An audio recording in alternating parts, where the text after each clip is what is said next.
All systems go. Clear for liftoff.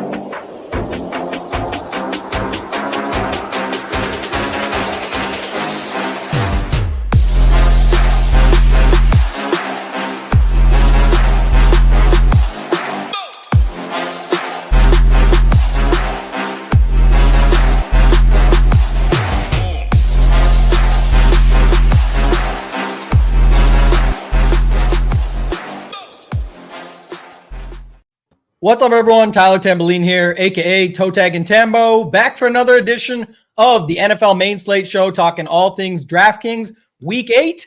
And Week 8 will be great. We got a great slate, hoop, title. I'm bringing you in first this week, the MMA shipper off the big night. Congrats, my man. I know it was a good night for you, many others, but nice to see you up top, my friend. How you doing this morning? Hey, doing great. Doing a little better. I got the first call in front of hoop. That's a rare occurrence, so I appreciate that. But yeah, it was an awesome real life card. Felt nice to get to the winner's circle. Saw a couple members.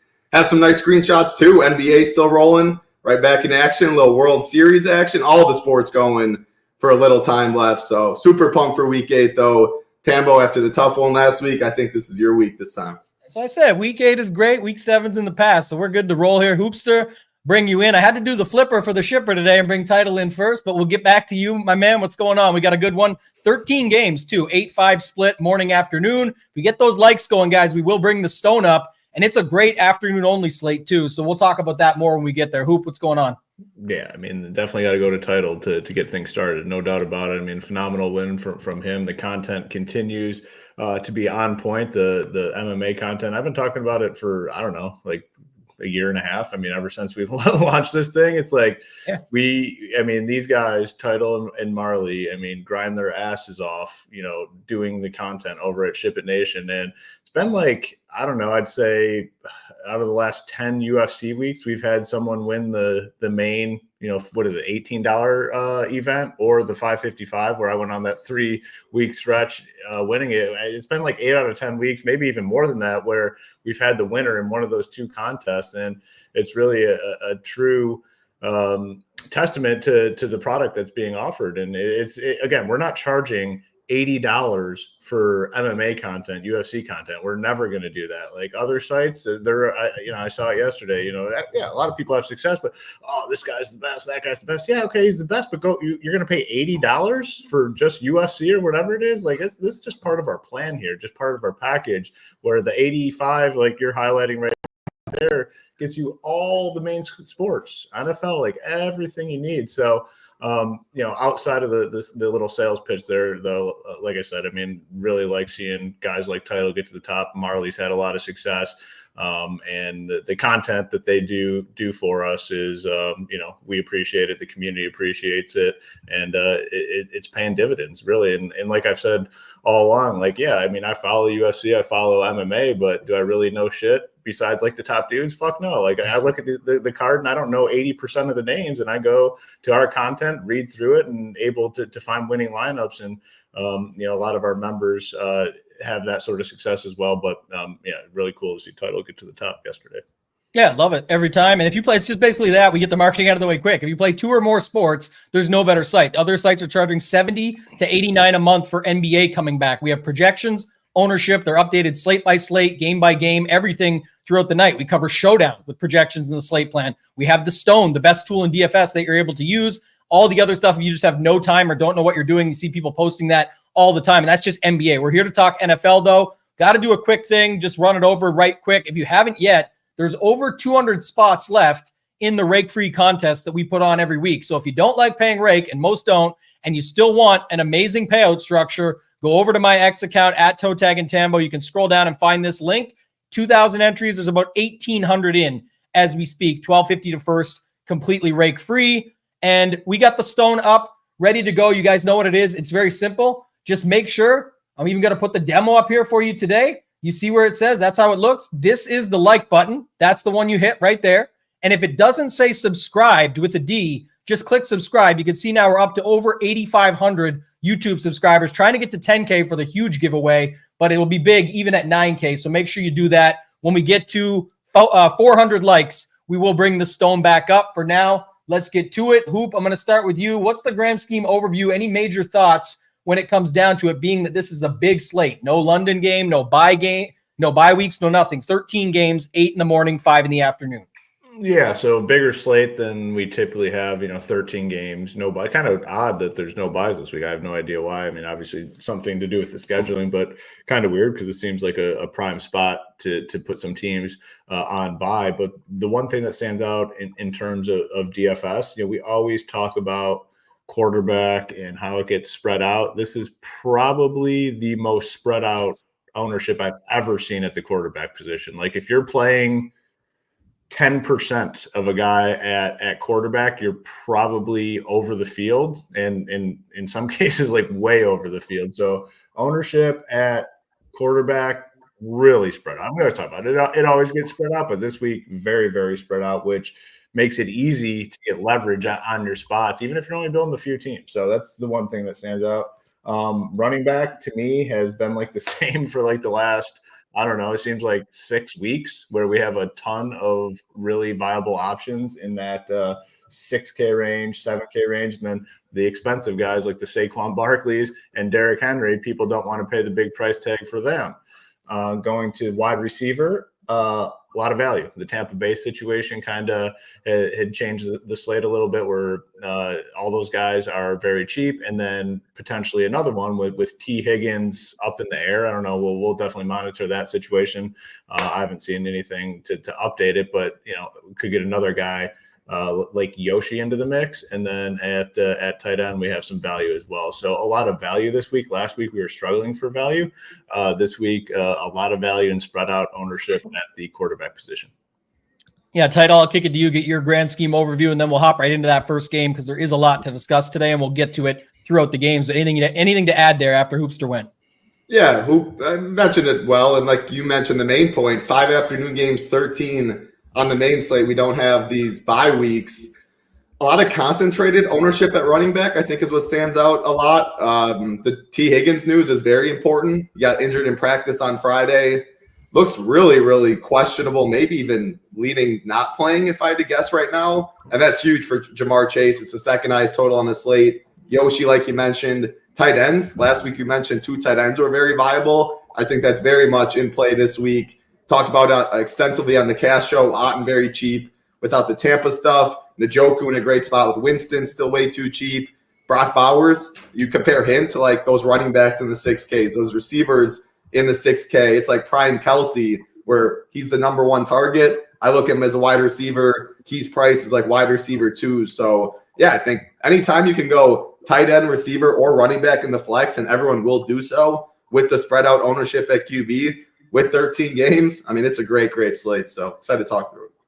Yeah, it's going to be a good one. And there is some stuff. I mean, if you look at it from a late swap perspective, the 5 games in the afternoon, there is definitely some places to go and some places that are going to be very popular. Like if you got everything wrong in the morning and you're sitting on Javonte Williams and Broncos D, good luck. Like you're not getting in the min cash that rate. Like everybody has that. So little things like that you'll have to keep an eye on, but there certainly is other opportunities in the afternoon. And when we get there, hopefully got enough likes to pull up the stone and get a really good show for the last games if we do that. And then the other thing is the early only slate, 8 games. If you really do like condensing it down, that's not too far off from what we were just playing the last couple of weeks in 10-game slates. So don't be afraid to go with that. We're going to talk about all this stuff.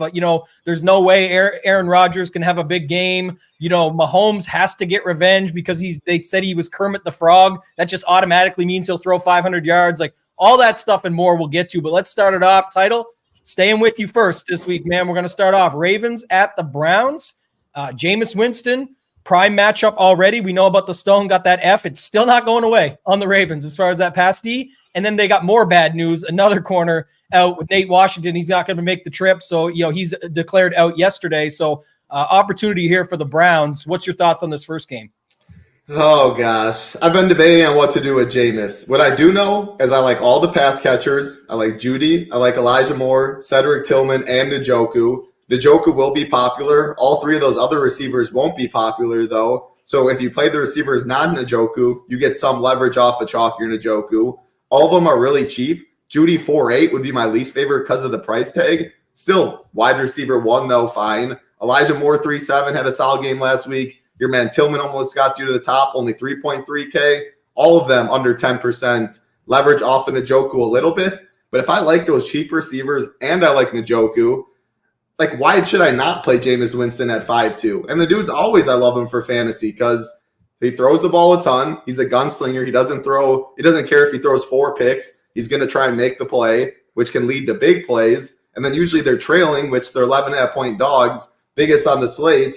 They get down early. He's going to have to drop back for 4 quarters. And he can get there in a script like that. So I think I'm going to be playing some Jameis. I definitely like the receivers for cheap and Njoku for cheap. If T. Higgins is out like the Yoshis of the world, that would make these Cleveland guys even less popular. And I think someone at these price tags with Jameis throwing has to get there. So, yeah, I like the Cleveland side. It sounds gross. I definitely like it way more than when Deshaun was back behind center, though. Ravens side, Derrick Henry is by far my favorite play in the Ravens.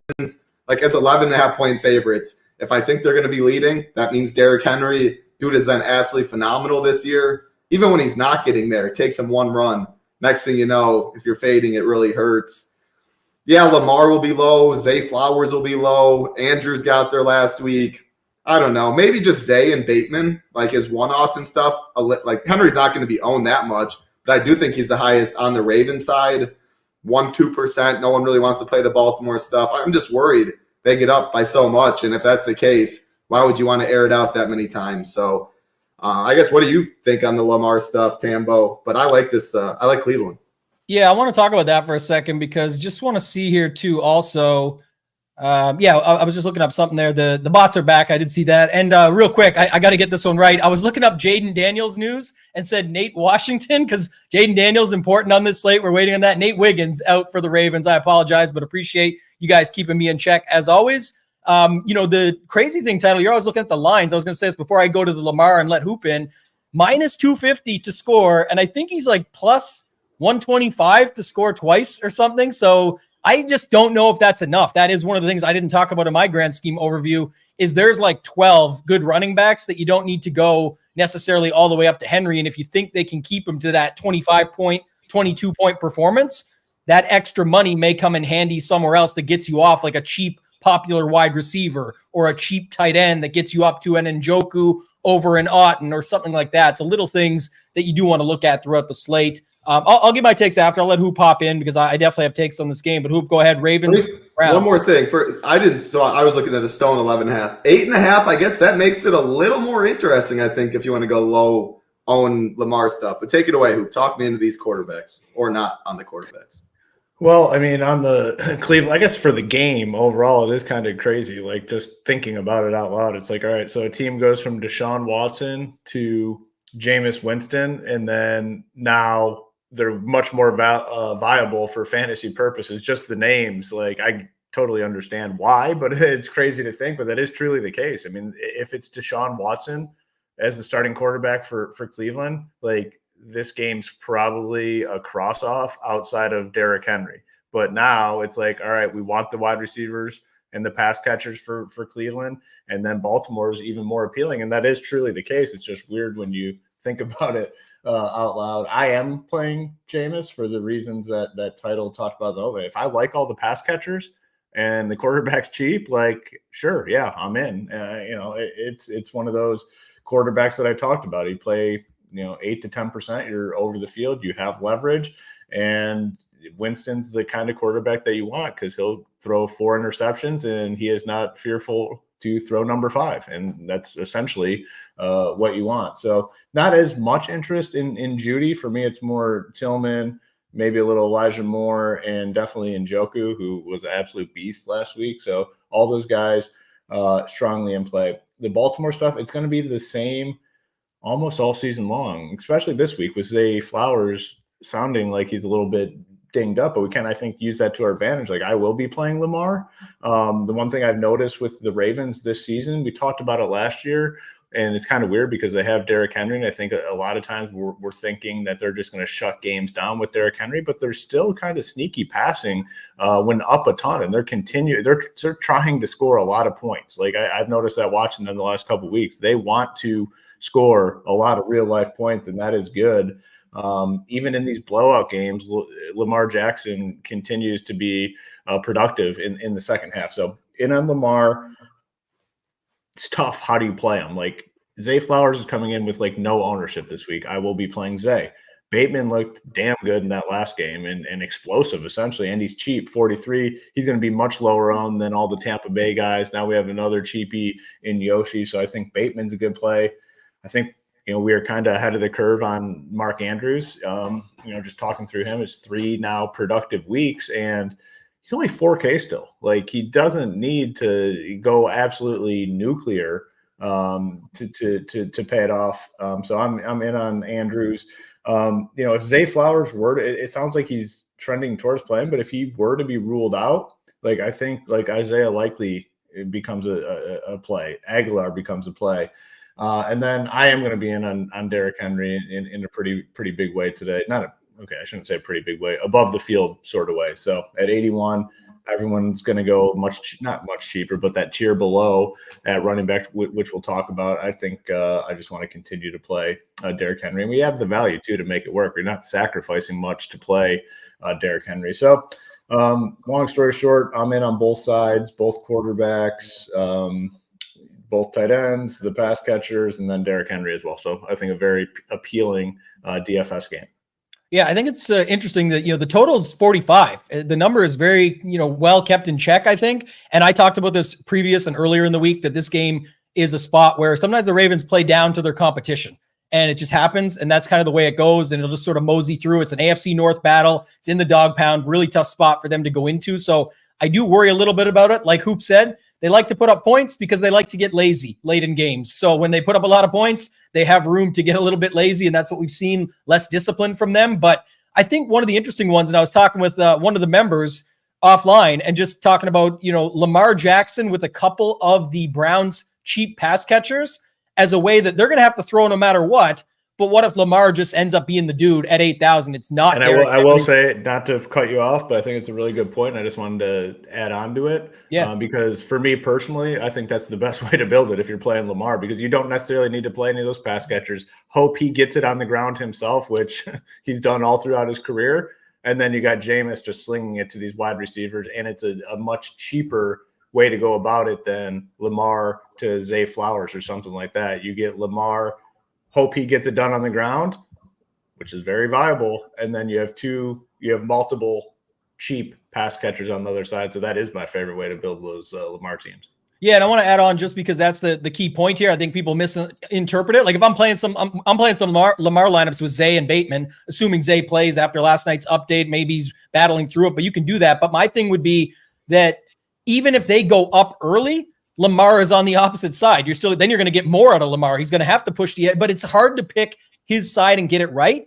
And it's not like, listen to another game, for example, which we'll get to later, which is a sneaky game, I think, and interesting. If you're playing Jalen Hurts, it is sometimes hard to get it right, but you feel better about an AJ Brown or someone that you're rolling with them. And on the opposite side, you're not going to do Lamar, Jamar Chase, and something else, because if Jamar has the truly big day, it's probably going to mean something for the other, for Burrow. But in this game, Judy and Tillman, or more Tillman and Njoku, however those two are, you can just rack up 8 for 80 on those guys, or 8 for 65, and still have a great day out of them. So I think that's certainly interesting. I also think the Ravens D, well, somewhat popular. It's probably for good reason. All Jameis does is throw. It's not like another backup coming in. You are going to get opportunities that way. But my favorite plays are Lamar, the Ravens D, Jameis Winston, Tillman, Judy and Njoku both. So really it's those 4 guys and just the 2. And I'll have Derrick Henry in non-Lamar lineups, the last thing I'll talk about, and then I'll go to you, Title, for the second game. Or actually I'll go to Hoop because it's Lions at home. I want to hear his thoughts. But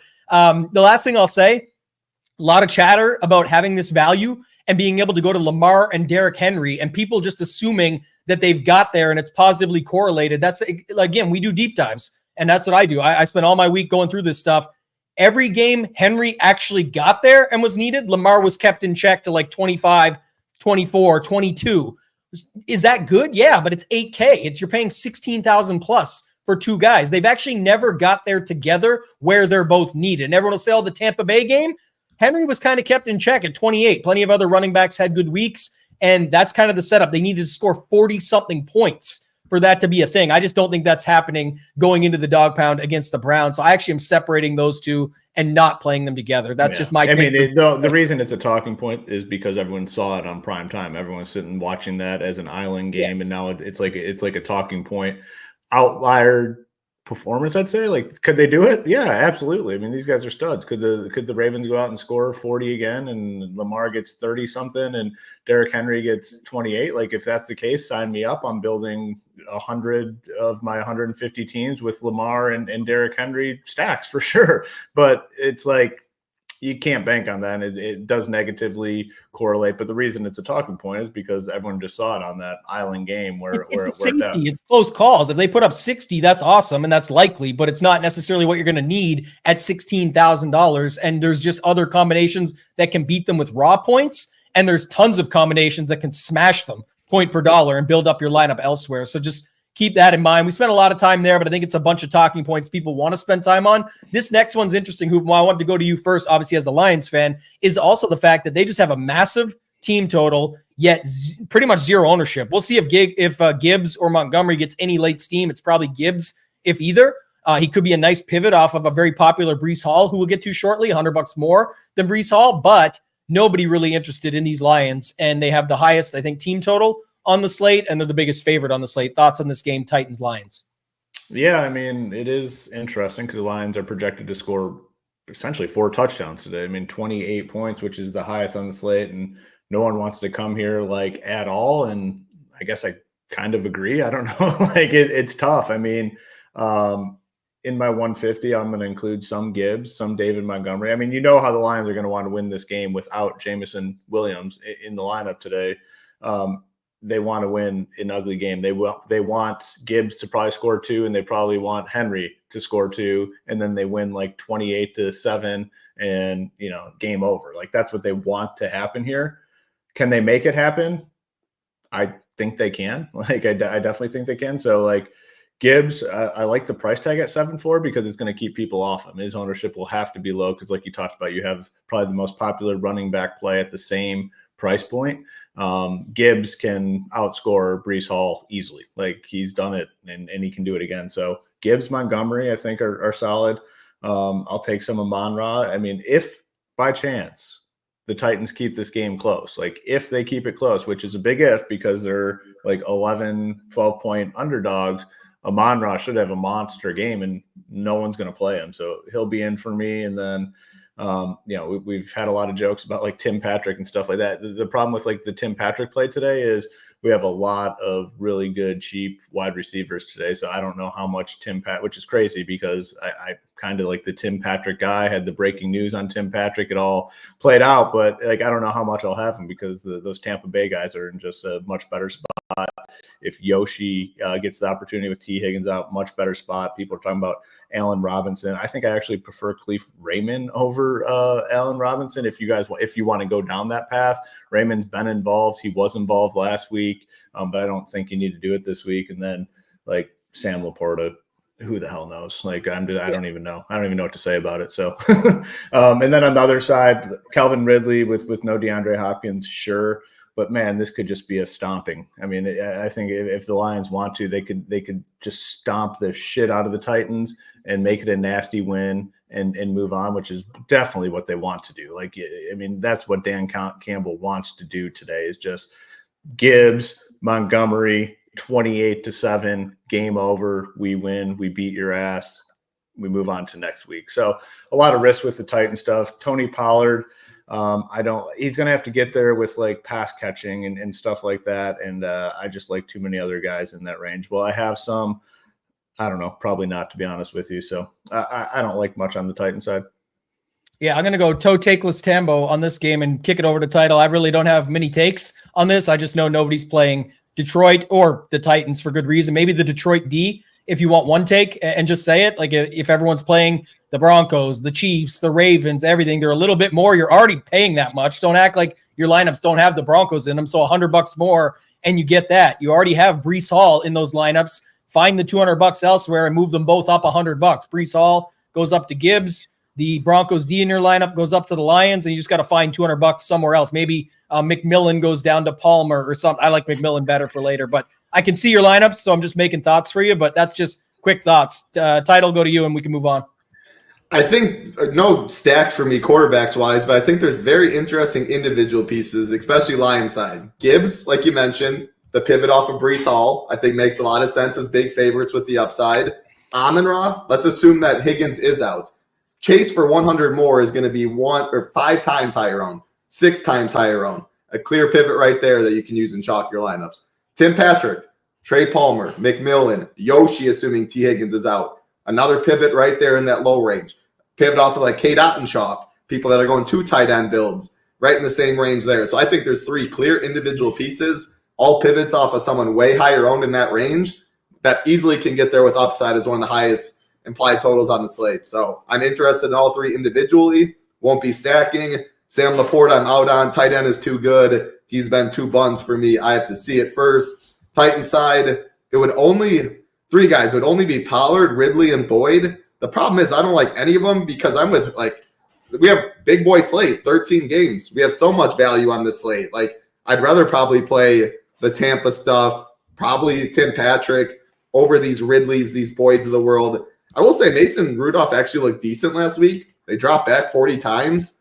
If you drop back 40 times, I mean, Ridley or Boyd might get there. I think Pollard needs to get there on sheer volume, and running back's good. So, yeah, Titans just one-offs those guys, and I don't even love any of them. But I do think all those Detroit guys are very interesting, especially if Higgins is out because the inflated ownership on those Yoshis and Chase of the world.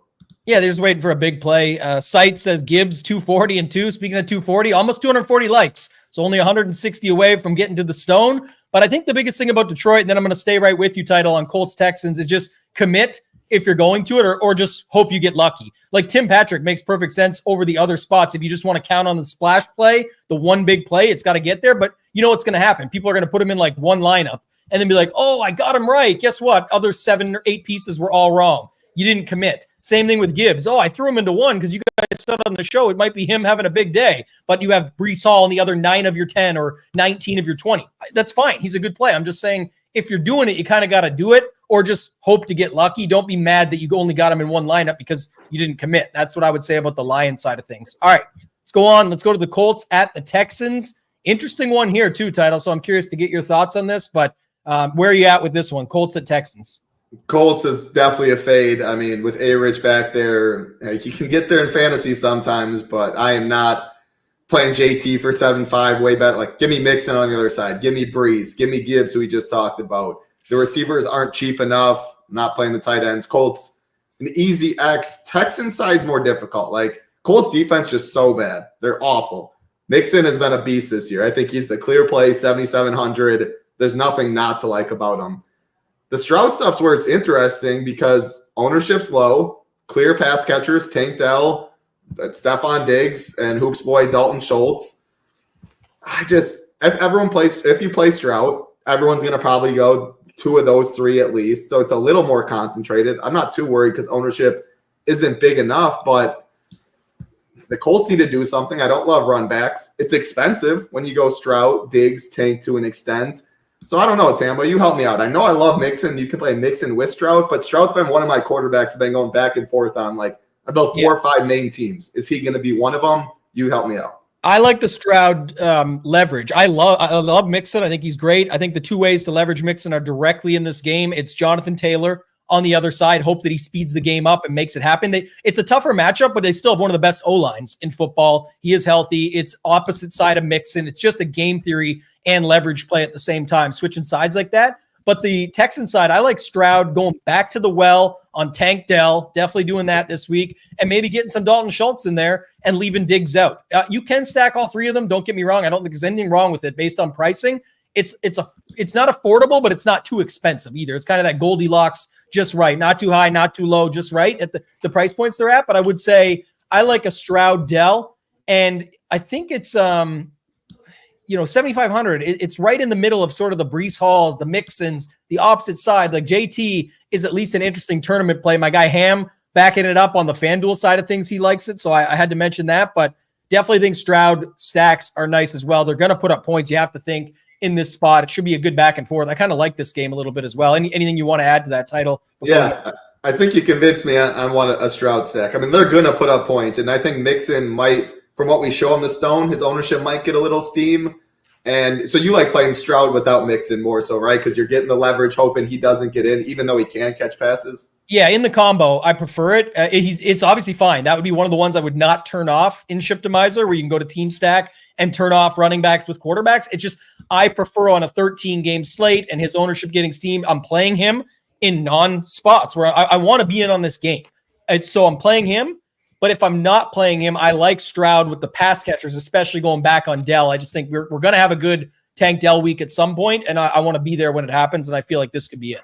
Yeah, no, I love Tank Dell too. You can do Schultz, Diggs, and it's low enough owned where it'd be probably two of those three, and I'd be good moving on after. And you could go all three. Like, I just don't love the Colts side enough where I know I'm not onslaughting it, so then I just don't want too many pieces on Texans. If you like JT or something. To your point there, not to cut you off, but you don't need to run it back. You can just go Stroud Dell and fill in the other pieces on this slate and be like, all right, I got a nice stack here. Maybe he throws him a couple touchdowns, get some yards. Maybe Stroud gets one. Who knows? It's just that's a way to set it up and get different and not have to force anything on the other side. Hoop, your thoughts? Absolutely. Definitely not as excited as you guys. Like these Colts games, just I don't know. It just seems like they never get there.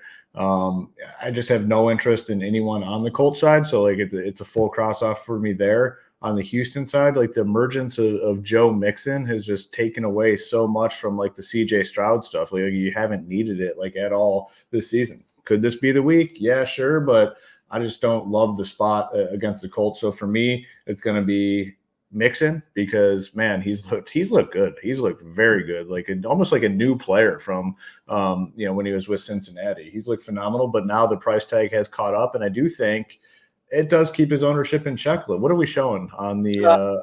I think he'll be up to 20 for sure. I don't think so. Like I think again, everyone's showing that number, but I think we're looking like mid-teens, which isn't a huge difference, 5%, but I don't know. Like there's so many guys in that 6K range where when people start building teams, they're gonna say, "Oh, I can just come down here and get A-Chain." Like I'll take him. So I do like Mixon. I'll have some Tank Dell, and you guys know the story with Dalton Schultz. I really don't need to elaborate on that one.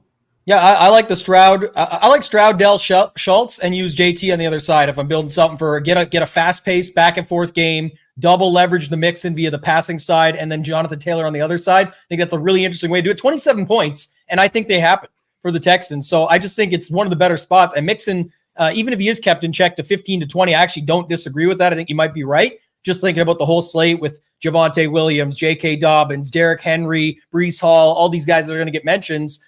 You could be right on that, but I still think you're talking about like 2% Stroud and 8% Dell or something. That is a good stack on this slate, and there's no reason they don't just do it through the air. It's a great passing matchup, just as good as it is on the ground, and then we'll go from there. But let's move on. I'll stay with you, Hoop. The Packers at the Jags. Curious your take on this one. I posted Nades' core in the chat this morning. I put 7 Green Bay Packers in it for him and see how that rolls out, but it definitely does look like a very good spot for these Packers going into play Jacksonville. What's your thoughts on this one? Yeah, I mean, I haven't played much Green Bay offenses this season, like stacking wise, but I think this is definitely going to be the first spot where I do it. And it is tough. I mean, we've talked about it all season long. The reason why it's tough to go Green Bay is because, Jordan Love's been great, but like, who do you pair him with? That's the main problem. Today for me, like Jaden Reed is now, in the mid 6s, I guess mid to upper 6s. Like I can go there. Romeo Doubs appears to be like the solidified number 2. You got the tight end in Tucker Kraft at 46. Jordan Love is kind of in a price point where he's a little more expensive than those super cheap guys, but he's like a little bit cheaper than the top end guys. So I'm interested. And even Jacobs, and they're projected to score 26, 27 points on the road. Jacksonville's defense is terrible, but Jacksonville did show a little bit last week. It was against the Patriots, so that's really not saying much, but can they build off that momentum and push the pace a little bit? Like, I think they can, and you have options here. Brian Thomas dude looks good. Evan Ingram, you're going to get a lot of targets. Not as interested in the Tank Bigsby stuff, but this is a game I'm going to be on. 50 total. I'm even, it's hard to say it, but I'm even playing some Trevor Lawrence. Does not feel good, but I'm going to do it in a trailing game script. Like, can he get the job done? Yes. So I'm in. He's cheap.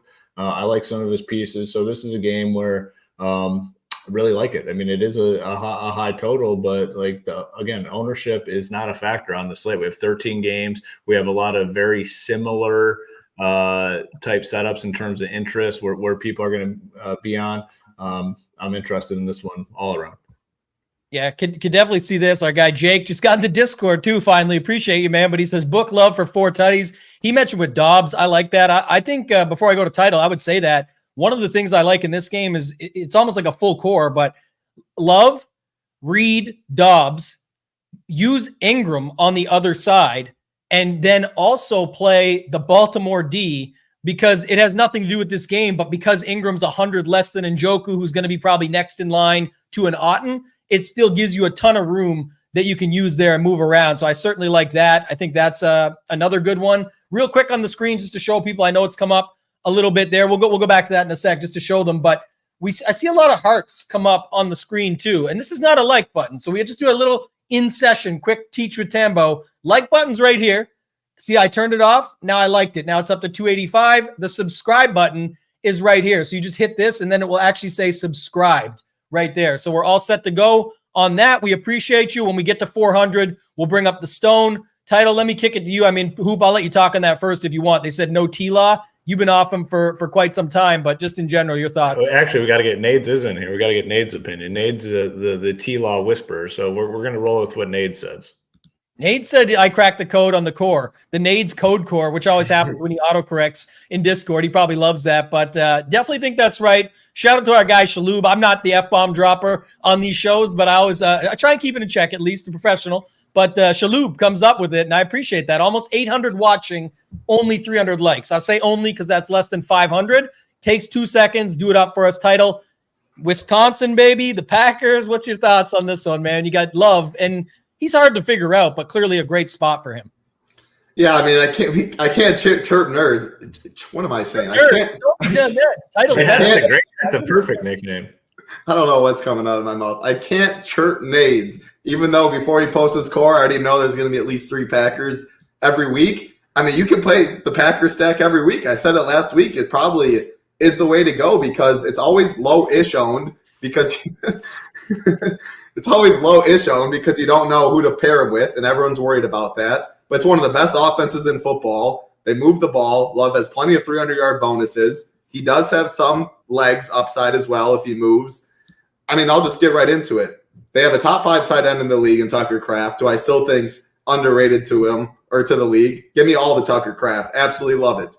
Receivers, it's a lot more obvious as the years went on in terms of who's going to be on the field. It's Dobbs and Jaden Reed playing above 75% of the snaps. Dobbs on the outside, Reed on the inside. They are going to be on the field the most. Last week, Wicks and Christian Watson, 41% snap share for Wicks, 53% for Watson. They're big play guys. We saw Wicks get a long one last week. Both of them can still get there that way. But when I'm playing Jordan Love and I'm hand building or only playing a couple teams, it's clearly just Love, Reed, Dobbs, Kraft, pick 2, play all 3, whatever you want to do. But you can play them every week. This is not a good Jaguars secondary. And I love Josh Jacobs too. If you're not going all the Love stuff, Josh Jacobs been a workhorse this year so far. Can also catch passes out of the backfield and is going to get not low ownership, but there's plenty of other guys a little cheaper that they'd rather go to. People would rather go to a little more for Brees and stuff. So I definitely like a lot of Packers stuff, applied for a lot of points. Jake's side's tougher because I just respect this Packers defense, but I respect the Packers offense a lot where they have to put up points. It's only a 3.5 point spread. Jags are implied for almost 24 points themselves. So they got to put up, like they're expected to score. Ingram 5K. I like that price tag a lot. Brian Thomas has been a complete beast. Outside of them, it's like, I think it has to be Christian Kirk. Gabe Davis has been awful this year. I don't know about T-Law, man. He probably doesn't make my top 4, top 5 teams, but he's definitely fine at 5,600. He has to sling it a lot. If Packers are up, I guess I'm going to throw it back to you. I don't like Tank too much, so I'll wrap it up. I like the Packers side, a lot of ways to go, whether it's Love, then it's Reed, Dobbs, Kraft, Josh Jacobs if you're not going Love, Brian Thomas, Ingram, Kirk. I like more as one-offs, but Jameis or Trevor Lawrence if you had to pick one, Tambo? Jameis over Trevor Lawrence, but I get where Hoop's coming from, and it's easy to stack up. It's Lawrence with 2 of Thomas Jr., Kirk, and Ingram. That's what we want, is an easy target tree in a popular game. If you can't figure out the Love side, if you want to leverage Love side, you can go to Jacobs. There's lots of different ways you could do it, but I do feel a little better about this week with the love side, just because even though it's harder to figure out, and I've even made fun of it and called it Mahomes Jr. as far as figuring out the guys to get it right with, I feel a lot better about Reed, Dobbs, Kraft, and just calling it a day. And I'll take my loss, but I'll get enough of them that's where I'm going. If it hits, I'm good. So I like that. Thomas still probably too cheap for 6,400 on the other side. Said, the Nade sneak diss. I like that one. Title sneak diss and calling him Nerd Safai. But I don't have much else on this game. I do think it's a good game to get involved with. Kim, our girl there, asked earlier about a game stack hoop, just a full-on game stack using like 5 or 6 guys from this game. You think this could be a spot for it? And then take us into Cardinals Dolphins, the big Tyreek spot after this. Yeah, I'm interested in that sort of thing. I mean, the one problem with that is, like, to me, there's only a couple options on the Jacksonville side, like Brian Thomas and Ingram. So that's where it kind of gets a little more difficult. Like, if I'm in a full game stack and put a lot of those sort of teams in my portfolio, I want like probably 4 options on each side, and I'm just not seeing it on the Jacksonville side. But again, if you are doing it, to me, it would be like, Brian Thomas and Ingram on the Jacksonville side, and then you have other options on Green Bay. So don't hate it. But it is a game where if I am playing Jordan Love and, Jordan Love, Jaden Reed type thing, I want something on the Jacksonville side. Like, I do want run backs in this game for sure. Yeah, I agree. I like that. And I think it's a good way to break it into the next one, because this is another big talking point, Hoop. We got Dolphins at home versus the Cardinals. Tua back. Tyreek still rocking the questionable tag, but his ownership certainly is not questionable. We know what it's going to be on this slate through the roof. I posted it up last night. There's Ty Freak because of how good he is, and there's Ty Free with a $7K price tag because it's very free this week, and that's why everybody's interested. But talk to us about this one. Give us your takes on it. Yeah, I mean, the Miami side looks nice. I mean, the price is not right on these guys. Tyreek Hill at $7K, probably $2,000 too cheap. Waddle at 5'4", probably, I don't know, $1,500 too cheap with Tua coming back. I mean, there's backup quarterbacks that can come in and be good and, bridge the gap for the injury time with these starting quarterbacks. And then there's whatever the fuck the Dolphins have done the last few weeks, because it's been an absolute disaster. I mean, me and Title found out on the cash show. Who is it? Tim Boyle? I had no freaking clue it was Tim Boyle. Starting. Yeah, I had no idea it was Tim Boyle starting these games. I haven't paid attention to the Dolphins since Tua went down. So now you get Tua back, and it's, probably the most extreme situation where you go from the backup to now this offense is probably one of the best in the NFL again. And their guys are way too cheap. So Hill, Waddle, A-Chain's like a $7K running back with Tua in there. Now he's 62. And then Tua is probably $1,000 too cheap with this situation. So it's a very good offense attack. The one problem would be like run backs, but I am not worried about running it back with the Miami offense. We saw what they want to do. We saw what they did last season. I mean, they put up 70 in a game. Like, they will keep it going. They will look, and they have to win. Like, with Tua being out, like, they have to get hot right now. Best way to get hot for them is to get this offense going, and I think they do it in a big way today. Yes, Tyreek is going to be highly owned, like, for sure. But I think that's the only one you need to worry about, and you don't need to worry about it because, like, the 7K price tag is an absolute joke. Like, if you're playing cash games, we talked about it, it's lock button play. You put it as the first guy you click if you're playing cash today, and it's no secret he's going to be probably 100 in the high stakes cash games. He'll be 100% up. Just there's playing still a couple donkeys. Yeah, there's some. Yeah, so so maybe you're 100 is obviously a little extreme, but he's going to be massively owned. You need to play him. In tournaments, look to do some different things, but I like Tua as well. It's at 6,100. Like, people are going to like the Tyreek stuff. People are going to like playing Waddle. People are going to like playing Achane. I'll play Waddle. I'll play Tua. I love going right to Tua, right out of the gate here. They've obviously been very cautious with him. He's clearly been able to practice quite a bit when he's been out. I'm in on the Tua side as well. With the Cardinals, though, I don't know. I don't think I want to play anyone. Maybe some McBride. I'm just hoping it's one of those ass-beating games where Miami, their offense is back. They put up like 40 real-life points, which I think is in the realm of possibilities today. And I sit back and watch that money pile up, because I'm going to be big in on this Miami offense from top to bottom.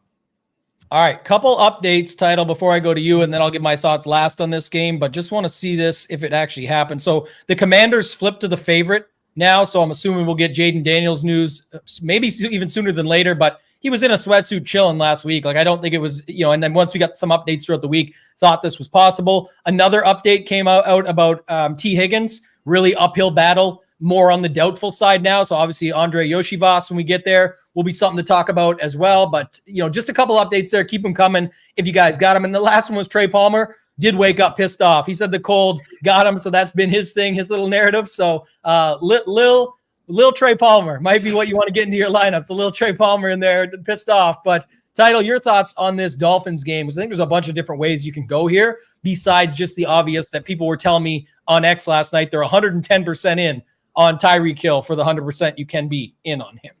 Mm-hmm. Hoop, you want to mention that you pulled it up? Yeah, that's a good point too. It's the add-on thing, short week, traveling to the East Coast. Another reason I think where, man, they could be asleep at the wheel today, Arizona. That was another one in the last game before you go, Title, just was brought up, was Green Bay, big game coming up against the Lions. Now going into the Jags. Again, I think that's actually better for that game, just to get more back and forth, because it means more likely, even if they're playing not at the highest level, they're still getting things going. It just could be that the other side is a little bit more involved. We'll have to see, but sometimes those things can come through. Go ahead, Title. Cardinals, Dolphins.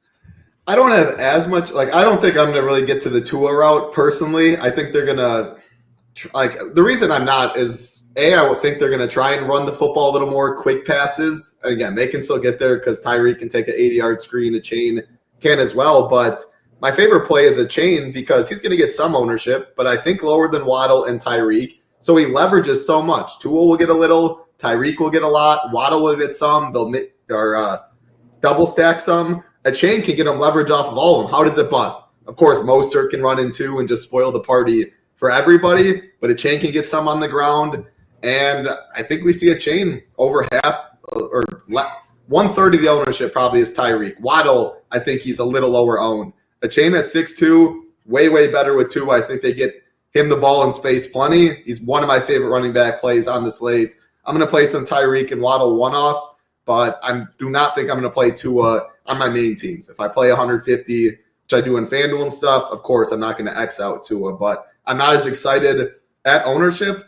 Like if Tyreek's 35% owned, Waddle's 18, a chain's 14, give me the chain to leverage off the Dolphin stuff. Cardinals, I don't have as much interest. It's really two guys. James Conner at 6'5". Dude's just an absolute monster this year. Like he looks like Mixon, James Conner, Saquon. These are the guys that are looking the best eye test wise in the NFL for me. He gets 20 plus touches at, 7%, 8%. A couple people cheaper like a chain, the Dobbins, Javantes that people rather play, Brees, Joe Mixon for above.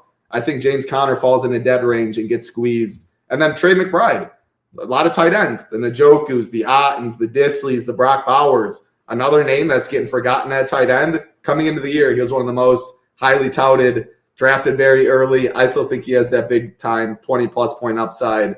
So it's Conner, McBride. Other side, it's the one-off skill position players with the chain being my favorite.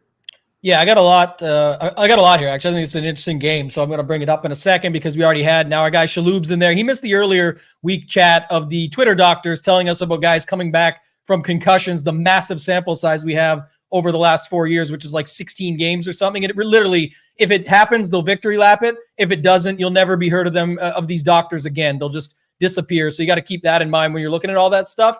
But real quick, we've got 365 likes, only 35 to go. Hopefully we get through it by the end of this game. We can bring it up from the Breece Hall spot in the Jets game and beyond. But my guy, Jake Tribby, great follow on X, he posted this one. This is a good tidbit. Achan's fantasy scores, PPR, in games where he has earned 10-plus carries with Tua healthy under center.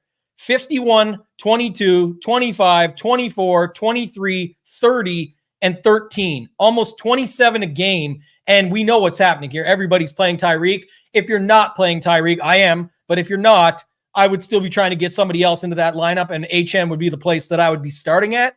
If you are playing Tua, I think there's some interesting ways to go too, because I think, Tyreek and Waddle are the most obvious, but are people that are doing that putting the Connor run back in on the other side? You just talked about him, Title. I certainly like him. Are they putting a balanced build of Tua, Tyreek, who really counts as balanced this week almost, Waddle at just 54 and then getting McBride in on the other side. Like that's a great little 4-man stack and it's completely balanced and you can go that way.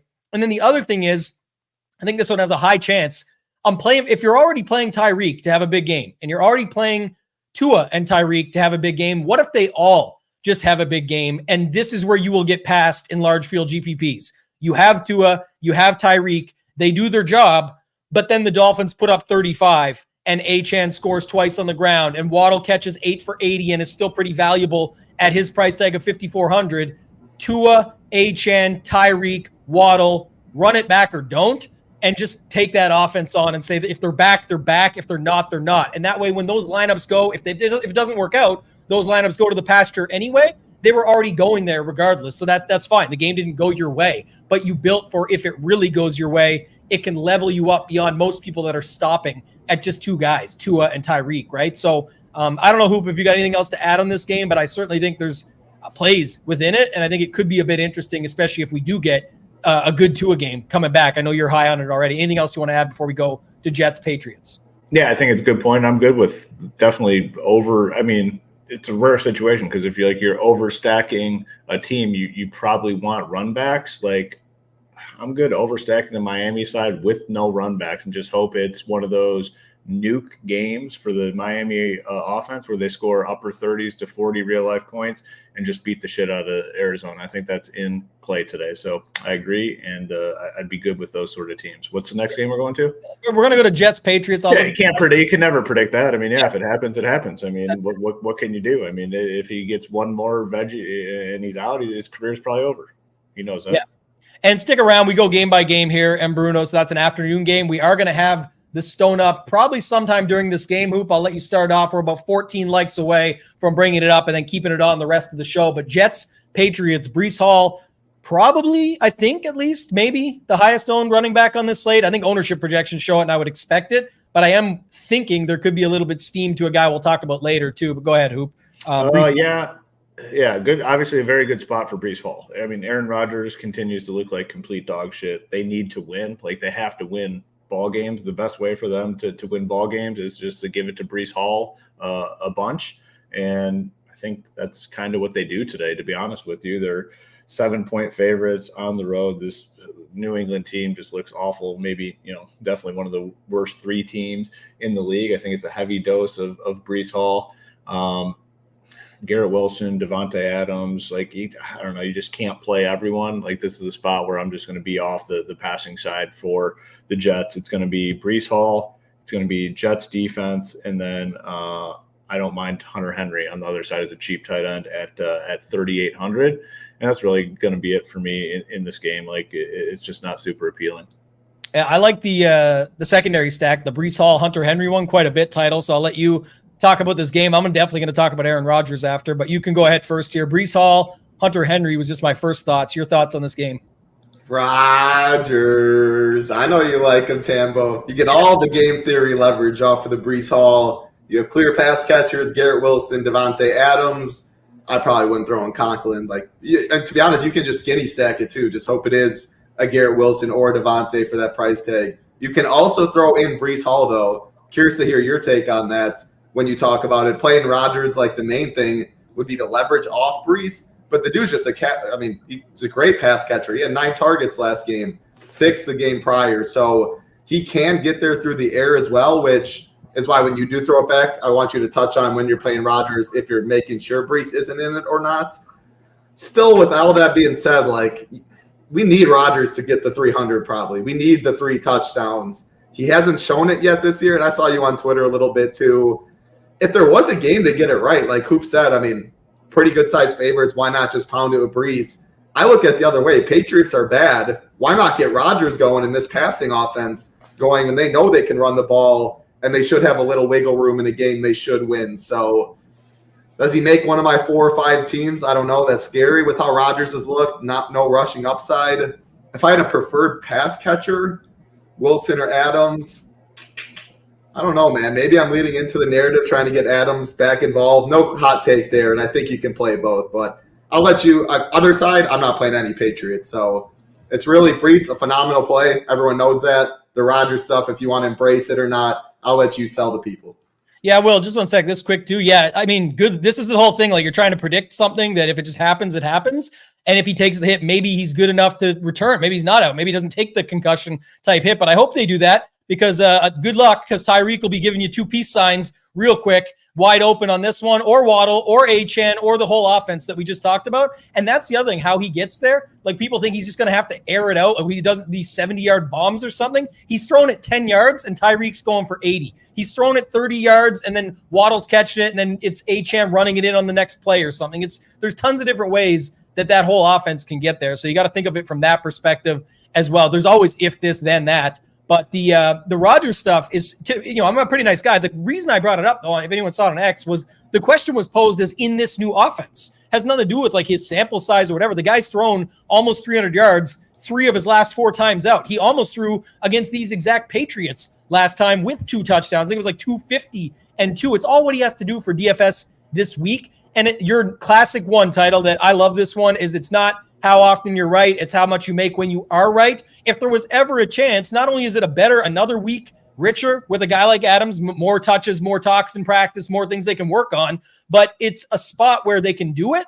Drake May's been able to push the envelope against other teams, so maybe he keeps that going, and it's the best spot. It's the average to Breece Hall on this slate. So definitely think it's a little bit interesting. You can even go a step further and do Rodgers stacks with Jahmyr Gibbs in your lineup because you're doubling it up, right? You're playing the Rodgers stack, and instead of the $7,300 running back, you're playing Gibbs, or you're playing Bijan Robinson from early. We'll talk in the next game, $7,200, $100 less, way less owned than Breece Hall. So little things like that. And then even if you are using the value receivers, you've got no Breece Hall, a full Jets game stack, no Breece Hall, a Bijan Robinson across from a Tampa Bay receiver. So again, more like mini cores and things that you can put together on this slate, but I certainly think this is an interesting spot. Also of note, Tyler Conklin, $100 less than Cade Otton. Ripped this Patriots team last time out, was just as involved last couple of weeks with Rodgers. Those other guys open him up. There is quick passes over the field. He could catch 8 for 80 and a touchdown, 8 for 60 and a touchdown at 3,400. That smashes, and he doesn't even need to do just that. So I think that there is a little bit more here to go with. Hunter Henry, Pop Douglas, my 2 guys on the other side, but definitely higher on the Jets side. Hoop, anything else with this one? If not, no, sir.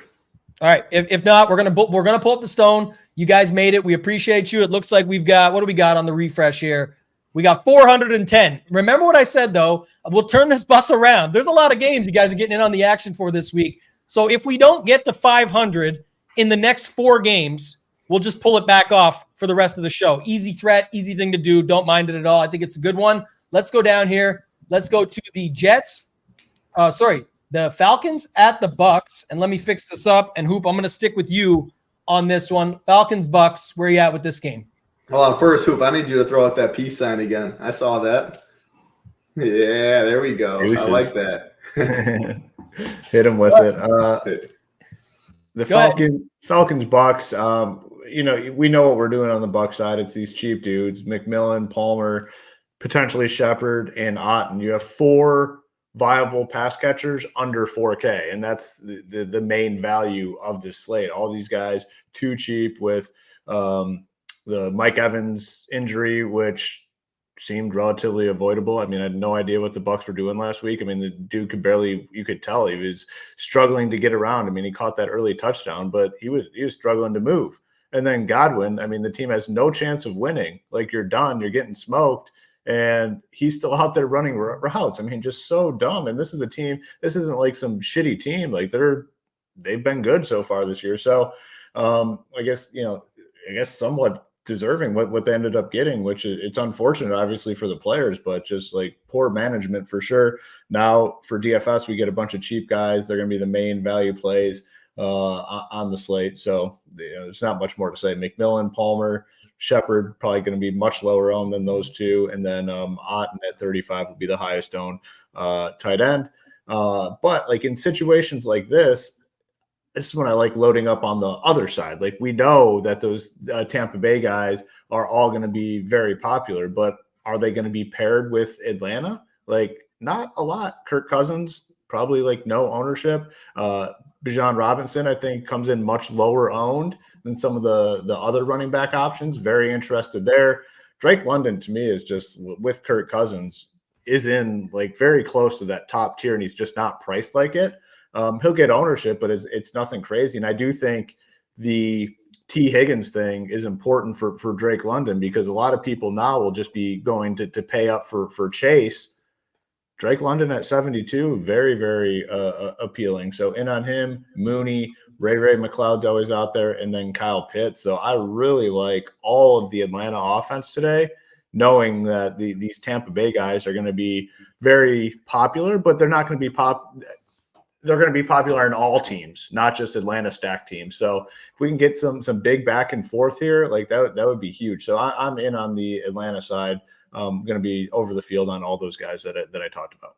I like the Atlanta overstack, actually. I like the Cousins, London, Mooney, Pitts, and pick one of those receivers. Even though you're on the chalky game and in this spot, they pass a ton. The reason we love the Stone, the closest thing, but I mean, not quite. There's a D- out there somewhere, but a D+, not very good of a pass defense that you're going up against. And then you can just pick whoever fills in, because I like McMillan the most.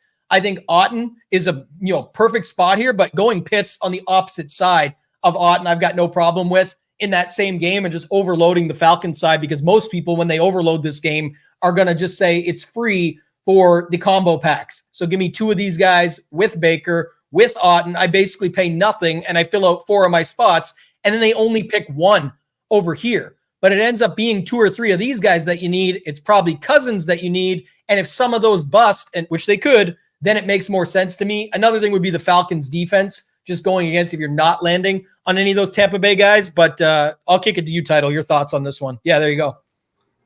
I don't really have almost anything more to add than you guys did. Total agreement. I like a lot of this Falcon stuff. And don't even be afraid to throw Ray McLeod in there. Almost no ownership, but look at that snaps, 89%. Almost always they run 11 personnel. Love Drake London. Bijan Robinson, if you aren't going all the Falcon stuff. 25 in his last 2 games. Talk about another guy that has really passed the eye test this year. One play can take it for 70. So much to like on Falcon side when people are going Buck side. And to be honest, looking at this ownership, I'm very indifferent to this Buck stuff.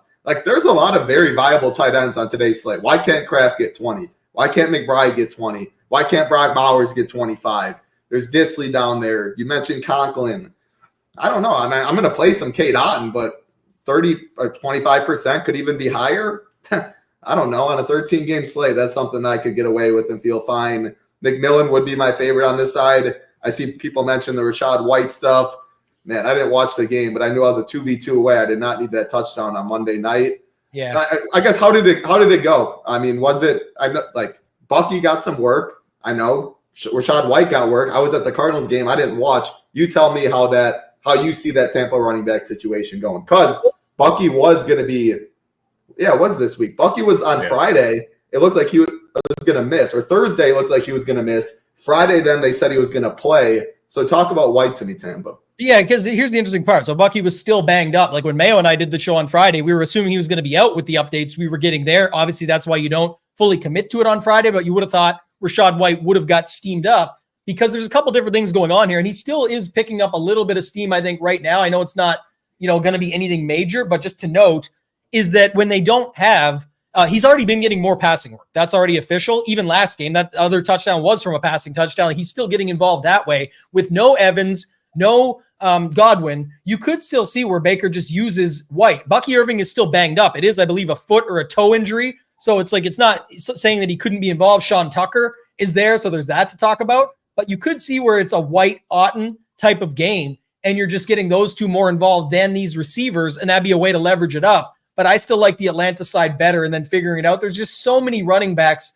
on this slate that if White gets you, 16 points, that seems great for 5,700 and you're loving it. But you got to think there's some 25 pointers out there, at least 3 of them, that can even fill up your 2 spots and a flex at a similar price point and right in that range. There's just not really a need, and all the value is at wide receiver this week. So I guess that would be my take on it. Hoop, you got anything else you want to add on that side of it? Yeah, I just don't have a ton of interest in those guys. A team that could potentially struggle offensively. Running back splitting the work. We have a ton of really good running back plays. I don't see it this week. I do want to have one more point because the other thing about bringing the stone up, people want to know about our tools and things like that. This is certainly one here. I've never seen a tight end yet this season with this optimal rate. So just don't whine in the Discord when he just crushes or something, because it's twofold. One, Otten can smash the slate. He's only 3,500 and he was getting tons of work after those guys went out and all that stuff even before. But the other thing is if you don't get a bunch of tight ends coming out to play this week, and we still have these weeks where, 15, 18 is the top, a 12 or a 13 from Otten would still be all over the place because of the ownership. So just don't be mad if he smashes. We know he's a good play. Everybody does. That's why the ownership is there. They're missing everyone. So just keep that in mind. Hoop, I'll stay with you. Eagles, Bengals, obviously some interesting stuff here, waiting on the T. Higgins news officially, but looks like as of right now, it's a big time uphill battle, they've said. So we'll see how this goes. Your thoughts on this one? Yeah, the updated information does not look good for T. Higgins. Seems more doubtful, I'd say, than questionable. So at this point, I think it's pretty safe to assume that it's going to be Yoshi, 3,600, another guy to add to the mix with those Tampa Bay wide receivers, which is probably good that we get another cheap wide receiver because it should spread out ownership a little bit. But, this is an appealing game. I'm in on the Joe Burrow stuff. Like the Bengals are a weird team. It seems like every year they kind of just start out playing like shit, and then like middle of the season they kind of find their stride. Like this could be a continuation of that trend. So I'm in on like Burrow, Chase. I was playing Chase with Higgins in. Now with Higgins out, the ownership on Chase is going to go up substantially higher. What's the number? We have it at it's going to be like probably at least 15-ish%, I'd say, potentially more. You have the money to spend now, and we just don't have a lot of spends. We have those spends at running back, but people are already comfortable with those mid-tier running backs. I think T. Higgins being out, Chase is going to become the spend that everyone goes to. We talked about the pivots like Amon-Ra St. Brown for $100 cheaper, great play. But Chase, the ownership is going to be higher, but you're going to want to be on him, I think, regardless. Like, is there enough time for people to react and get fully in on Chase? I guess is the true question. But it's going to be higher than the 7. It's probably into mid teens would be my guess. But in on him, Yoshi I think's a great play. The tight ends for cheap, like Gesicki 2,900, Eric All. If you're playing Burrow, definitely probably, I guess, include those guys. On the Eagles side, I am going to play some hurt stuff. I mean, AJ Brown is just like such a steady producer. Like wide receiver can be very volatile, but man, he goes overlooked every week too. It's like crazy to me. No one wants to play him. 20 in week 1, 26 fantasy points, gets hurt, comes back week 6, 26. And then last week puts up a 20 spot. So he's averaging like, I don't know, what is it? 24 DraftKings has right here, 24 fantasy points per game. I know it's only a 3-game sample size, but you can go back last season. He was a stud as well. And no one wants to play him. Like, why is he always single digits ownership? I don't get it. I'm in on him. Devonta Smith, you can get for really low ownership. Saquon Barkley, we talked about it. Everyone is comfortable with those mid-ish tier, like the 6K, lower 7 running back. Barkley going to be low owned. We saw what he can do. He can just own the slate. So I'm in on all the Eagle stuff. Cheap tight end in Calcaterra. You can throw him into the mix. Burrow, Chase, Yoshi, the Cincinnati tight ends. Again, this is another one of those games I talked about earlier. If I'm going to be in on it, I think I want run backs because we have the viable ones. We have very viable ones. And to me, like the AJ Brown stuff, man, maybe you guys have some thoughts on it, but it just doesn't add up. He never gets ownership. Ownership.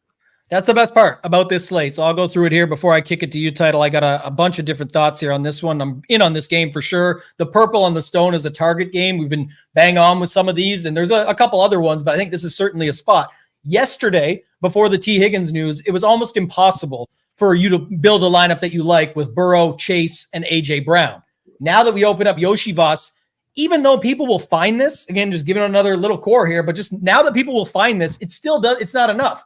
Burrow won't go up enough. Chase will go up for sure, to Hoop's point, but people will play it wrong. They'll play him without Burrow, and for him to have a slate-breaking game at almost $9,000, it's almost assuredly bringing Burrow along. I cannot guarantee that. It's not a fact. It's just the scenario that you see. The most Millie Maker winners over the last 80 Millie Makers is Joe Burrow. He's on almost 10% of them. So Burrow, Chase, Yoshivas, and then do what you want on the other side, but it does allow you to fit A.J. Brown. And like Hoop said, no matter what happens, A.J. Brown just won't get the ownership. It's not usually what you see.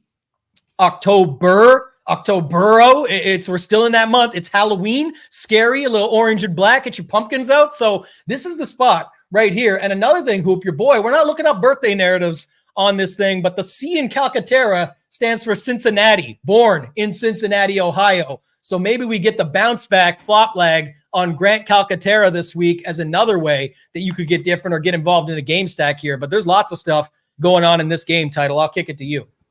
There is. I hate to spoil the party. I hope I'm wrong for your sake. I don't love it. I don't love the Eagles side. I don't know if it's more eye test. It's a lot of pricing, no doubt about that. Like, you're playing A.J. Brown and Smith, you're paying for them. Jalen Hurts, you're paying for them. Saquon, you're paying for them. I'm not playing Dotson, Wilson. Calcaterra is the only cheap one. I'm indifferent about him. I'm fine. The offense just, has not looked great to me. I do think going into Cincinnati is going to be pretty tough. I like the Bengals side in this game. So I just don't see myself. I mean, again, you have to pay for these guys. If I'm going all the way up, I'm totally fine with Brown, A.J. Brown, Devontae Smith, all that. But I do prefer Chase in that range. I prefer Amon-Ra St. Brown in that range. And I do think, I like Burrow stuff. I like Chase. I like Yoshivas.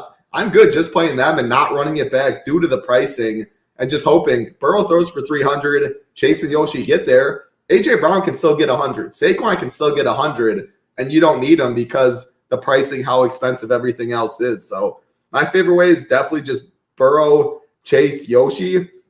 Eric Alls, if you want a full punt, I think he's fine. He did. Him and Sample had 51% snap shares. They were the highest. Alls a little better pass catcher. He's still not my favorite on this slate that I actually do like a decent bit of tight ends. Chase Brown's the last one that I have a little interest in. You can play him with Burrow. He's a good pass catcher too. You can also play him if you don't want too much exposure to this game, but you want like one or two pieces. Chase Brown, A.J. Brown, something like that, skinny stack.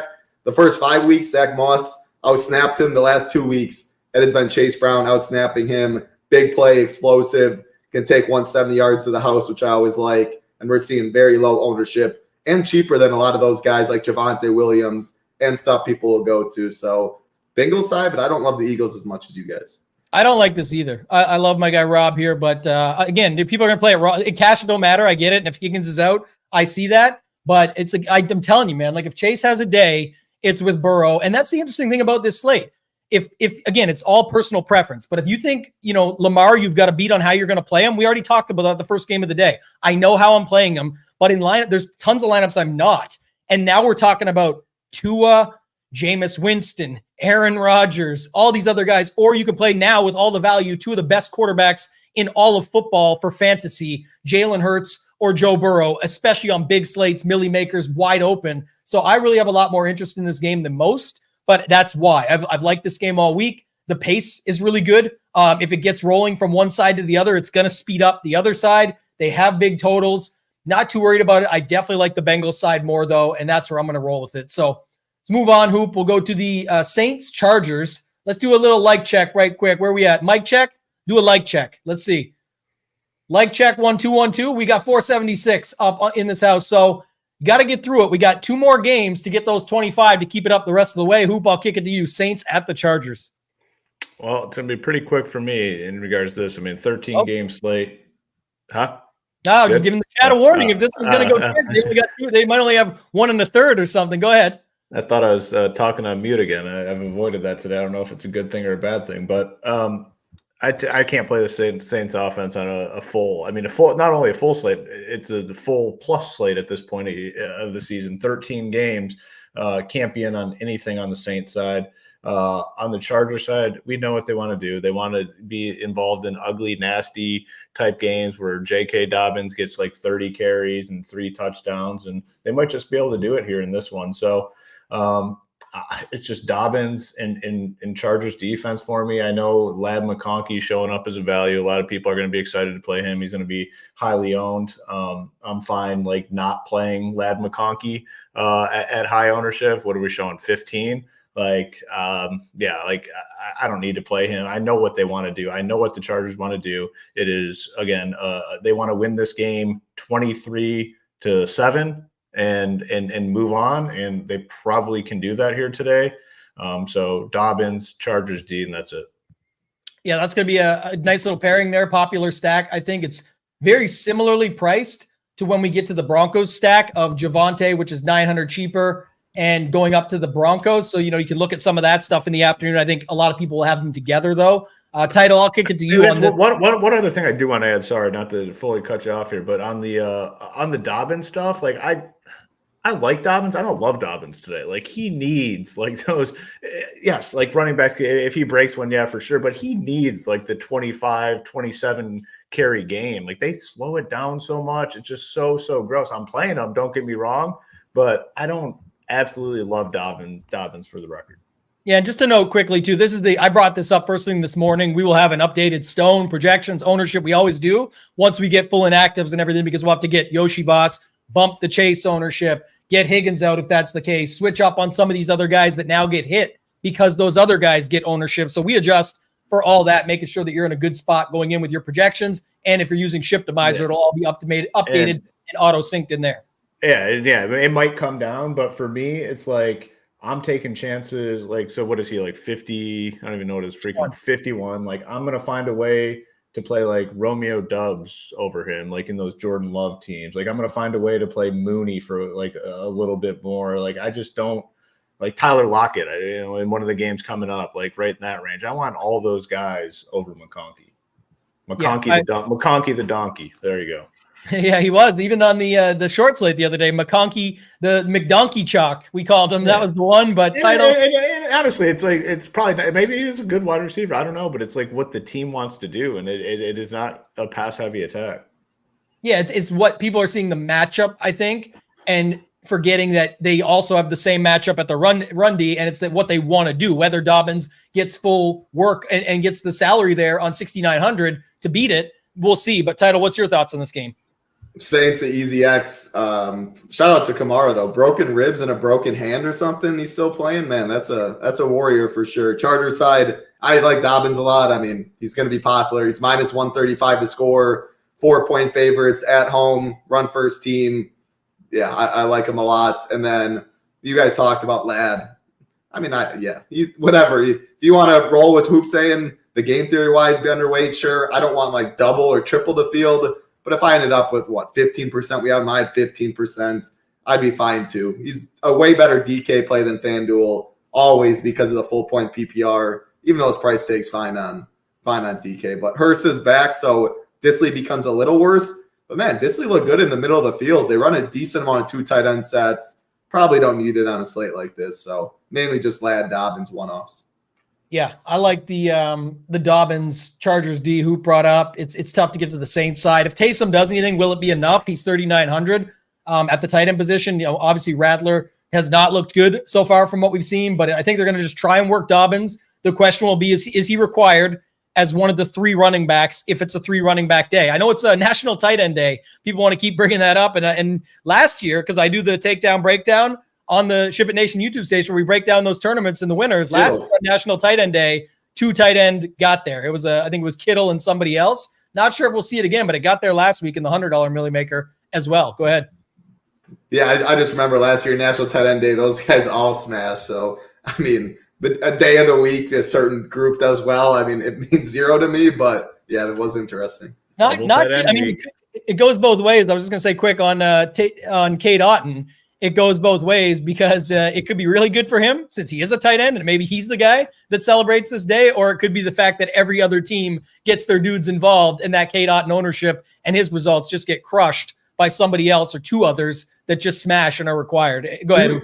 You really think, either of you two, that like this day means like anyone's waking up with a little added motivation, or like some coach is like, it's national this, let's get this? You think that's anything? Because I waited 0. It's absolutely not. My on the record, absolutely not. Okay. Hey, it's human psychology. If you see all the time, I've seen this before. It's National Margarita Day pops up in your feed, and you're like, oh, let's have some margaritas tonight. Let's do it. Or you see people like National Daughter Day and they finally take a picture with their daughter for the first time ever just to show it out. So maybe these coaches do wake up and think, yeah, you know what? Maybe I better get my tight end involved. Let's get him back. Dalton Kincaid when we get there in a minute. And good segue here, I think, is Bills Seahawks. Dalton Kincaid, 4K on FanDuel. Maybe it's time, and the coach says we should get that guy involved. It's national. He's priced 4K on DK. We got to get him the freaking ball today. We got to get that on FanDuel. We got to get that price tag up. Let's feed him. Do it. That might be what it is. Maybe they're looking at FanDuel and checking it out. But yeah, I think the interns are knowing it's National Tight End Day and putting it on Twitter, but that doesn't mean the players necessarily are coaches. But we'll see. I like tight ends today, so I hope. I like multiple. Day for everything, man. For everything. That's and true. It's a oh man. But it's when is that day? Today is not a day for everything. Today is a day for National Tight End Day. What is today? National Civics Day, National Black Cat Day, National American Beer Day. Like what? Yeah, some of them don't matter, but National Tight End Day does. And it happened last year, so it's obviously going to happen this year. We know that from sample size right alone. So take us into this next one. Speaking of tight end, I mentioned the Dalton Kincaid. 4K. FanDuel just completely forgot what they were doing and just threw them in there, I guess. But quick thoughts on this one. What's the FanDuel? What are we showing for the FanDuel ownership at 4K? Not high enough right now. Yeah, that's got to be off a little bit. It's going to be much higher 4K. But there is a lot of we talked about on the cash show. A lot of the pricing on FanDuel this week is a disaster. Like they've done a better job all season long. This week, just a complete whiff on so many fronts. So maybe that's why it's still showing low, because there's so many cheap guys. This game, man, I don't know. I was higher on it. I was higher on the Seattle side earlier in the week. Now I'm not as excited. No DK Metcalf. I think Lockett's fine. JSN. I'm going to have some Geno. I'm in on it, I guess, but what's the best way to say it? I'm in on it, but I'm just not excited to be in on it. Like maybe I'm in on it by necessity, the way my teams are going, but I will have some Geno, Lockett, JSN. You can throw Jake Bobo in there. He's going to be on the field a lot. But the problem I have is I just don't really want anything to run it back with on the Buffalo side. So I don't know, maybe this is a situation where you guys talk me in or out of it, because I don't have a strong lean. I'm currently in on some of the Seattle stuff, but I don't love it. Buffalo, Josh Allen coming in, just no ownership, at all. I want some. And Amari Cooper's role is going to increase, obviously, as the season goes on. 6K flat.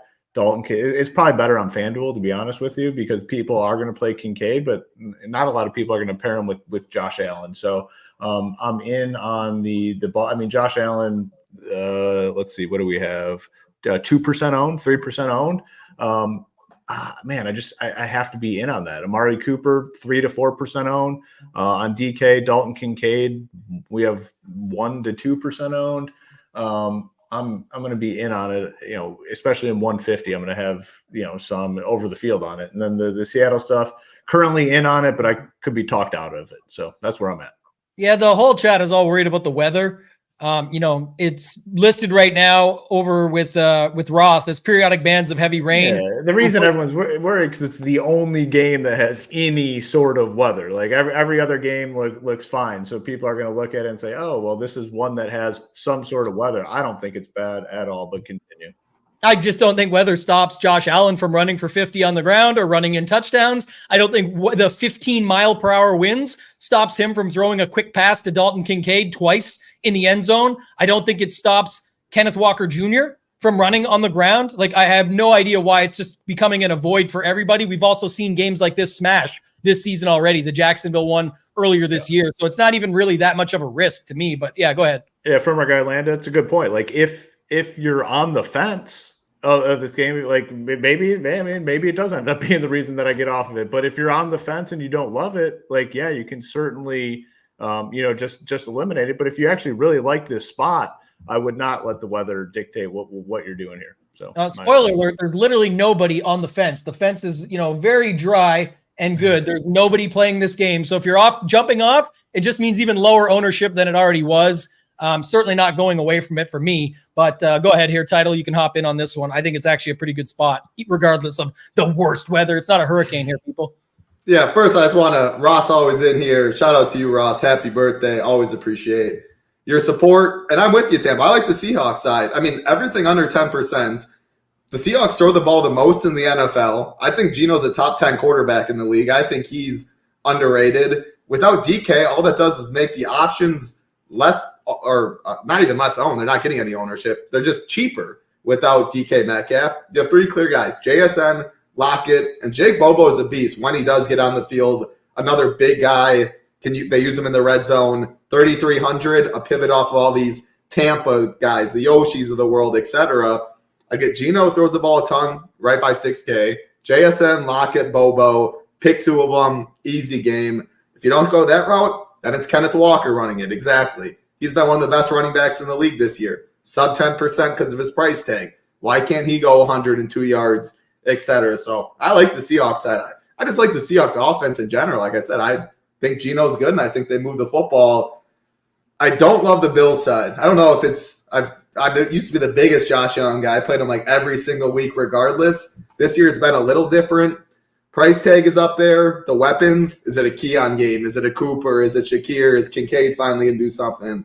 I don't know. Ray Davis is getting a little more work into James Cook. It's just I prefer other guys at the 7K range than James Cook today. You can't play everyone. So Kincaid on FanDuel, yeah, he's fine. He's actually, even though he's 4K though, like salary is really weak on FanDuel. It's loose, so you need to do something on the price tag.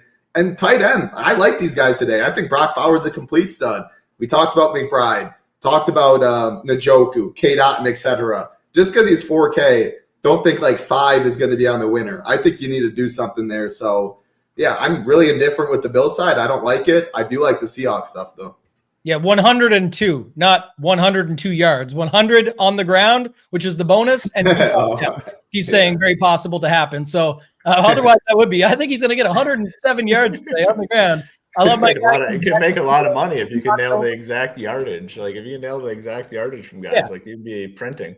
Like this one too, same thing. It's Elijah Higgins' birthday, and he's a tight end. That's an anytime touchdown bet if you believe in the narrative. I will say with this one, just real quick, the FanDuel side, very expensive for Allen, but we already have a ton of value on the slate. And the best part about this is I don't know about Cooper, Shakir, Coleman. I don't know about JSN, Lockett, Bobo. I know what their situations are. I'm saying they're hard to figure out. But when you have 9,400, how do I cut into it? The obvious, the cheapest tight end in the world that you can get on the entire site. But also, look at this. Kenneth Walker is the same price on FanDuel, where if you don't know, you get 10,000 more salary to spend as he is on DraftKings. Just go Allen, Kincaid, and Walker and call it a day. And I don't care what the weather is for that. Two guys that should run a bunch more if is Josh Allen and Walker. And like I said, I don't think 15 mile per hour winds and 20 mile per hour gusts are going to stop that ball getting from Josh Allen's hands across the goal line to Kincaid if he wants it to. So both big boys, both can, get the job done. I think it's certainly a fine way to do it and not get too crazy with trying to worry about all the other stuff up the middle where we got a ton of options on this slate. Did I miss either of you on that game? I can't remember, just talking back and forth. I think I got both. Good. So title, go to you. Bears, Commanders. Sounds like Jaden Daniels will play. So we'll start with keeping that in mind. Man, if 1%, 2% Jaden Daniels, I'm definitely interested. I am very interested. I want to get your guys' takes as well because a couple guys like a CJ, I was on the fence. Jaden's one of those guys just because all the concerns, and it's not his legs. Like, it was like his chest, his something like that. Ribs, I think. Ribs, yeah. So, I mean, yeah, it probably does limit more design runs, but it's not like if he plays and the pocket's collapsing and he sees green grass, it's not like he's not going to run today. He'll just have to be more careful. So, yeah, I like Daniels, clear pivots or clear pairings. You get Terry McLaurin, you get Noah Brown, you get Zach Ertz. We keep saying it. Ertz, he keeps doing stuff. All these guys are completely free because it's an afternoon game with the questionable Jaden Daniels. People don't want to have to deal with that. But remember, there's 5 afternoon games. You can find pivots, think ahead of time, and find out a pivot there. Bears side, definitely DeAndre Swift, my favorite play of the bunch. He's coming with the most ownership, but man, he's been good this year, no doubt about that. Another side, I'm gonna throw right back to you, Tammo, because the Caleb Williams stuff I've been indifferent about as well. Keenan's been bad this year. I do like DJ Moore, and Cole Kmet's a very low own tight end, but the price is up there a little bit. I'm leaning against it in one of my 4 builds, but he will be in my MME stuff. This Commanders team's so bad, though, and I guess passing game does leverage a little DeAndre Swift ownership as we have at 12%. So maybe I talked myself into a little more interest. I got more interest in the Caleb side. I also want to wait and see how my lineups shake out. Like, this is a prime late swap spot. No matter if people even are going to Jaden Daniels a little bit, it's not going to get up there enough that you can't go to it. Obviously, a guy in the afternoon that you could move to off of the Bo Nixes. We'll get to Patrick Mahomes in a second. Not like people are playing him, but if they're going to pivot, I think that's where they go. But Caleb Williams' side certainly seems a lot more popular. So, Hoop, I'll kick it to you. I don't know if I think Swift will end up at this because of all the other stuff that's coming into the play, but I do think Caleb Williams will get some love here, and on FanDuel, pretty cheap as well to go to this side. Like DJ Moore, like that Walker spot, same price on FanDuel as he is. So you could just stack those two, and you don't even have to run it back if you don't want to. Your thoughts on this game? Yeah, I mean, the Chicago side is something I got more interested in, I guess, the last couple of days for, I guess, a few reasons. I like to call on the late swap stuff. Like, Jaden Daniels and the Commander side is going to be like unowned. So I'm going to play some Caleb stuff, and, depending on like the news, because we're not going to get anything before lock here. It's a 4 p.m. Eastern game. Like, I could take some of those Caleb teams and make them Commanders type teams. So the part of the reason I'm in on Chicago is for flexibility purposes. Like, Jaden Daniels is going to be unowned, and if we get like a positive report, like, yeah, he had a good week, like, because we haven't heard much about it. If good reports come out, it sounds like he's going to go. Like, I can pivot some of those Caleb shares over to Commander shares. In on DeAndre Swift. I mean, he's been great. The price, I think, is much too low. You don't have to really worry about ownership. We have a lot of very viable running back plays. He's been good workload and very productive. I mean, 29, 20, 22 fantasy points, 23 touches, 21 touches. Like, what more could you want from a $6,200 running back? So in on him in a big way. The Caleb stuff, like, yeah, I mean, DJ Moore, 5%. Keenan Allen hasn't been good this year, but 2%. Like, yeah, I'm gonna take a little in 150, and then Cole Kmet as well at 4,700. So a lot of different options, all low owned, and Caleb Williams has looked pretty good. So I'd say this is the one spot where I've moved the most over the course of the last couple of days, is on to more Chicago stuff for 2 reasons. Like, I like it. It's low owned. And then, potential pivot opportunities if Jaden Daniels is indeed in. Yeah, just a note, we do update the projections, so they'll be up shortly. But the reason we don't, because everyone else that does just does it because there's a set schedule. I talked about this in the Discord the other day. Pointless, because then bang, we get the news and it's official. So everything you just went with on updates, now you have to move it again. So we'll have them up here shortly for you. But Higgins officially out, inactive.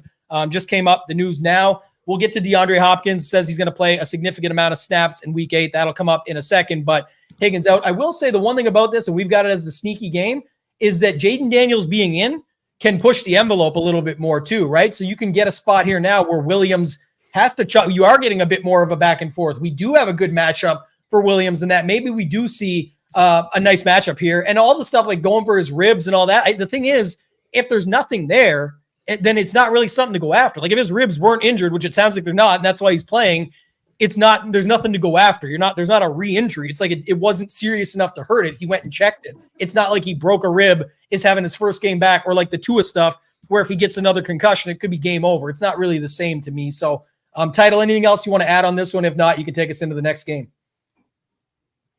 Nothing to add in that one. Next game, first thing that stands out is Bryce Young and not Andy Dalton on the Panthers side. And when that is the case, I have zero interest. And it's not only just him. It's no Deontay. It's no Adam Thielen. Yeah, still no Jalen Brooks. That team is terrible. So nothing on that side. Second thing that stands out in this game, Bo Nix is 12%. That's all I need to see. I am out on the passing game in tournaments. I get it. Sure, he has some rushing upside, good cash play, good pricing. Good luck pairing them. Just don't play that guy all the way at the bottom named Lil something, and you have a chance. Javonte Williams, Broncos defense, and move on. We made a deal, man. We made a deal. Yeah, that's why I just said don't play that Lil dude. I didn't say his full name. That's all. Yeah, okay. Go ahead on this one, Hoop. I won't have much, but I'll just finish the thoughts after you roll. There's the Panthers side is atrocious. It's the Broncos side we need to talk about. Same shit Title just said. I hope people play Bo Nix in tournaments. I agree with that point. Like I hope that number, because no quarterback is getting ownership. Like no quarterback is getting much ownership. If Bo Nix is the highest owned quarterback on the slate, my fingers are crossed, and I hope that remains true. We'll see, but I'm not playing his ass. It's Javonte Williams, Broncos defense, and that is it. That's the leverage that people are looking for. Like if you're going to go right now, Javonte's the guy I think is just getting steamed like crazy. It's just so easy to fit. People are seeing the Dobbins number, who you mentioned earlier, at 6,900, being able to drop down. So I think Breece Hall and Javonte Williams are where lineups start, and then whoever they plug in as a third, if they go a third, is how that's going to happen. Broncos D also steaming way up from this number. We'll see when we get to the finals, but I definitely think that's the combo. That's, I mentioned it earlier, what people are doing. I think some of the leverage would be with some of these one-offs, a Sutton, a Troy Franklin, a Vile. These guys here, these three as one-offs and not playing Javonte are a way that you could do it to get a little bit different. You don't need to do anything with the defense. It's hard to stack up the Bo Nix side, but if you want to do it, it's just leverage on Javonte. You also can play based on pricing those two together. Bo Nix and Javonte are just not too expensive for that. So like Bo Nix, Broncos D, do something like that to get a little bit different if you want to do it. But I don't think this holds. I still think it's going to be closer to 10. So it's enough to know what you know. And then, Mayo was trying to hard sell me on Lucas Krull. Another thing, bet the anytime touchdown. That's all it's going to be worth. So if it even happens, but nothing else to add on this one. Last one, we got to move down to the Muppet special. We got the Chiefs at the Raiders, and this is going to be the day for Patrick Mahomes, Hoop. Everyone talks about it's Mahomes' day. Now DeAndre Hopkins, just 4,900, going to play what they say are significant snaps. National Tight End Day, Taylor Swift effect. Got to feature Travis Kelce. So it's the Mahomes stack day. What's your thoughts on this in this final game of this slate? How much sarcasm did you feel in that, Hoop? I'll play into it because I'm not I'm not interested. And I know, everyone's talking. He's getting his revenge because of the Kermit comment. Like they're obviously one of the best teams in the NFL. The Raiders are one of the worst teams in the NFL. And by revenge, I think maybe it's an extra Kareem Hunt touchdown or something when they're already beating them by 30. I don't know. I like Kareem Hunt. Great workload. They should be able to do whatever they want with the versus the Raiders. I just don't think that because they called him Kermit the Frog that Mahomes is going to come out and throw for 400 yards and 3 touchdowns today. That's not what they want to do. It's just it's Kareem Hunt. It is Chiefs defense. It is Brock Bowers. And I like Brock Bowers quite a bit. I agree with Title. Like, absolute stud. We're showing 8% ownership. There's a lot of tight ends in play today. A lot of ownership's going to go to Otton. A lot's going to go to Njoku. So people will typically be in that range. I want to make it a priority getting Bowers into my lineups today. So Hunt, Chiefs D, Bowers. That's it. Yeah, one thing about this is he's definitely could be petty. He always cares about winning. Like we know Mahomes at this point. I don't think he is petty, to be honest with you. He wants to win football games. Yeah, I agree. I guess I was trying to say greedy more than petty. It's different. And he will sort of run that in maybe as an extra one over Hunt, I think, is a possibility here. But he still needs all of it. He needs like 350, 3 through the air, 1 or 2 on the ground. It's a 13-game slate. One of the things I was just going to say is it's a 5-game afternoon slate.